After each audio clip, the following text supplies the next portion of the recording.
আর সকালে করব ফাঁকিবাজি রান্না। এই ঠান্ডার মধ্যে এরকমভাবে একবার খিচুড়ি রান্না করে দেখতে পারো, একদম কম সময় হয়ে যাবে।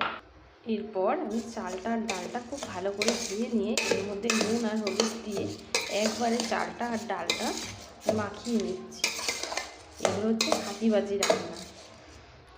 এরপর দেখো আমি বেশ কিছুটা সবজি নিয়েছি, ফুলকপি, কটা শিম, আলু, এখানে তো লঙ্কা লাগবে তাই নিয়েছি। তোমরা চাইলে আরও অনেক কিছু সবজি দিতে পারো, বাট আমার কাছে এই কটাই রয়েছে, আর কিছু নেই এখন।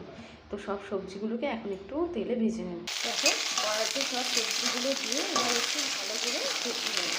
দেখো সবজিগুলো ভাজা হয়ে গেছে। এরপর আবার কড়াইতে তেল দিয়ে গরম করে নিয়েছি। এরপর আমি ফোড়ন দিচ্ছি, 5 ফোড়ন, একটা তেজপাতা, শুকনো লঙ্কা,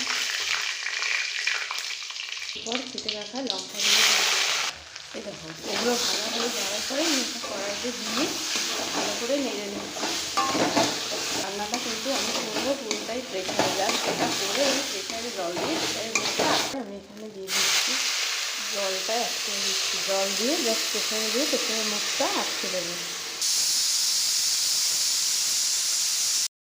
আমার ফাঁকিবাজি খিচুড়ি রান্না কমপ্লিট। তো এর ওপর থেকে একটু আমি ধনেপাতা ছড়িয়ে দেব।